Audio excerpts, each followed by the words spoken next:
You are listening to the Profitable Content Creator Podcast. This is the place where content creators come to learn how to create profitable content that positions themselves as an authority and grows their online businesses. Get ready to take your content to a whole new level with your host, Kristen Poborski. AI agents can speed up your content creation, but if you're not using them strategically and guiding them, you might be adding noise instead of value.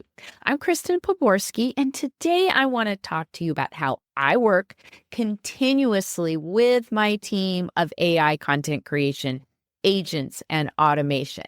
While they're a great time saver, they definitely need to be monitored and tweaked here and there, just like members of my live team.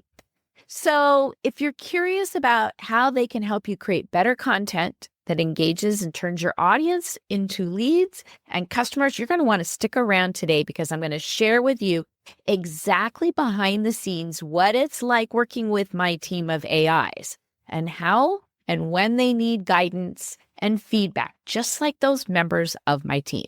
But the good thing I want to let you know is they're easy to tweak, and it's only here and there that you need to do it. And most often, they don't have a lot of bad habits, but they can start doing things that you don't expect them to do.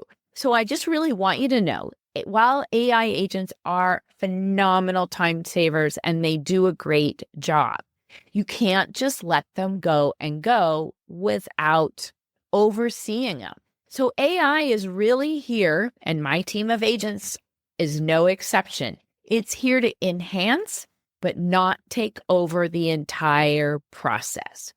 So I want to just go through how they fit into your content creation workflow. So I want to talk a little bit first about the micro tasks that they can automate for you right now.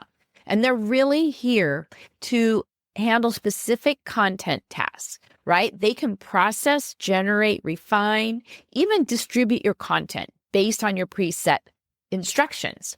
They're great at researching topics, competitor content analysis. They can draft your blog posts, captions, email sequences, even ad copy.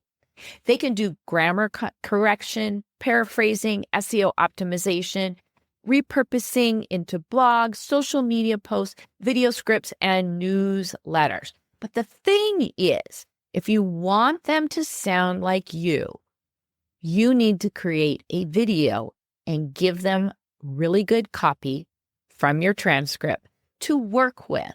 And you need to train them how to sound like you. So those are the things that I teach. I have this Train AI or Teach AI to Sound Like You course because it's one of those things that you need to do. You need to not only give it a transcript, and this is like training it a little bit, you got to give it that, and then you need to tell it your brand voice guide. You need to also give it a writing guide, and you need to give it those words that you don't want it to use because it has a bad habit of using those words like transform. I don't know, there's a bunch of them that they like to use that you need to have some oversight, right? So they're great at automating, but you need to watch over them. So that's what I do every single time when I create content using any of my agents. There's also low precision versus high precision, what you should automate and what you should do yourself. Let's go through those things that I ask my AI to do. And it's like that same list I just gave you. I let them outline my content. So sometimes I'll ask Agent Maya, I've got a script I'm doing. That's just what I did here. Can we sit down and outline and do a little more deep research on this? I can also ask her to generate multiple various headlines, captions. That's actually Agent Sophia on my team. So sometimes it'll give me like a blog post or an email or something like that for my transcript. I'll go back over into Claude where I have Agent Sophia right there to have a little conversation with. Say, you know what? I don't really like these. Can we come up with some more? Here's the blog post. I give her a lot of context and she does a lot of really good brainstorming ideas. We'll go back and forth and come up with a title or a subject line or things like that. She's also really good at giving me a first generation blog post. So what I'll do then is I will get the blog post. I'll go in, do a little tweaking here and there. And if there's something that doesn't feel right, I'll go back over to her and work through it a little bit more. They're also really good at taking your social media content and distributing it across platforms. That's Parker. I have him on my team, and he's my publisher agent. I can just tell him, okay, here's this list of things that I've improved. This is when I want you to publish it, and he publishes it right for me. Now, where they really need oversight, right, is creative storytelling, tone, brand voice. Like I said, I have to give them that. And when they are fact checking, I will then go in and use a whole nother GPT to go and fact check. And then I will actually add that into my content. If I'm looking for statistics, I'll go to ChatGPT and ask for sources, or I'll go to Perplexity or even to Gemini, where I will get that stuff. I just know where to go. My agents, they're not always really good at that, but I have other tools that I can actually find that stuff and give it to them. Then they will tweak it and make it sound amazing. So the key thing is that I want you to remember, they're really good about doing the heavy lifting, but human expertise, your oversight, knowing what you sound, things like that, it ensures that your final piece of content is engaging and invaluable. And again, this tweaking, it doesn't take that long. What used to take me 2 hours to do with the tweaking, and this is to get my blog post, my YouTube description, my podcast description, my email, takes me 30 minutes. The AI does it like in 5 minutes, but I like to go and tweak and do a few more things. So max 30 minutes. So 2 hours to 30 minutes with a few tweaks, it's totally worth it. So I'm going to give you 4 practices for AI integration, making this team work for you, not against you, based on my success working with my content creation. What you want to do is you want to set up the agents for maximum efficiency. How you do that, it's like what I've done with my team. I've got Alex. He has one kind of skill. I use him over and over again. He may be in multiple GPTs and multiple workflows because he has a specific task. So like in one GPT, he's creating my blueprint. Another GPT, he is creating my content plan. And then another GPT, he's helping me create my own batching calendar. Now, it's the same thing with Agent Maya. She does scripts in one GPT, like my long form scripts. She does short form scripts. Love those. That's one of my favorite things she does for me. And that's a whole nother GPT. So what you really want to do is have a team that you make up, like I've done, like you want to do that, and you want to set them up with smaller tasks. And then you're able to craft detailed and structured prompts, and you'll get better results, right? One thing. So think about one thing. It's like having a standard operating procedure and giving them a task, and they do that, each one. And when you do that, you're going to get a lot of better output. What you want to do also is just not over rely. You got to spot check them.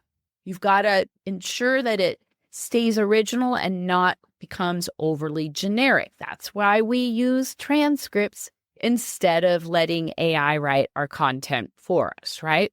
So again, I want to remind you, AI, my agents are here to handle the bulk of the work, but I definitely need to watch over them and refine and personalize. That's why I give them my brand voice and my writing style and words not to use and things like that so that I can help them do a better job, but I still got to oversee it. So let's talk about now step number 5 that I like to do with them, and that is to monitor and improve agent performance. So the other thing I want to let you know is that while my team is very strong, they're just like humans. You've got to oversee them. And when you know you need to make a change because something might not be working, like the other week, ChatGPT had a major upgrade. And then all of my GPTs started going, doing all kinds of weird stuff. I've even noticed that in Claude, they seem to want to stop, ask me can they go further? They're doing that in my automation, so I don't want them to do that. So I had to change my prompts to say, go through the entire prompt when it comes to my automations, because I know those work, but I'm consistently looking at the output and tweaking them so that I improve my output on my automations. Same thing with my GPTs. I'm constantly monitoring and changing them. A good example is my favorite, my short form video script writer. I got a tip from one of my buddies on how to add another script to get it out of there. He gave me a prompt today. So what am I going to do? I'm going to go into that GPT and add the instructions so that now, she's really great. She gives me 20 short form scripts. Now I'm going to get 30 because I have another way to have her think and look at my content and come up with another 10 scripts for me to have. And she is amazing. And I use her all the time. I'm constantly looking at her feedback and her content. And there may be days where she gives me content. It may not be 100% like she did it last time, but I know I've been using her enough that I know what it should look like, and I'll ask her. Sometimes they need a little prompting and reminding, a little wake up. Hey, why are you doing it this way? You're supposed to be doing it that way. And they'll wake up and go, oh, yeah, I'm sorry. I didn't read the instructions all the way. Again, they're like working with someone on your team, but a lot less work, and they're easy to retrain, and they're willing to do that. I want you to remember that agents are a time saver. They're fantastic, and they can create great content for you, but you're going to want to use them. You're going to want to monitor the output, and there's just going to be times where you're going to always edit that output. But there'll be times when you're going to want to improve your prompt and your instructions to make them even better. And this is such an amazing time for us now using these AI agents and workflows to be able to go and create content that we can now show up on many platforms with a smaller, tighter team and create better content. So if you want to learn how you can also do that with AI agents and content automations, I host a weekly AI Amplifier Masterclass. That link is right down below in the notes, and I'd love to have you click on that link and join us for our next AI Amplifier Masterclass. You've been listening to the Profitable Content Creator Podcast, where content creators go to learn how to take their content creation to the next level. If you love the Profitable Content Creator Podcast, we'd love for you to subscribe, rate, and give us a review on iTunes. Until next time.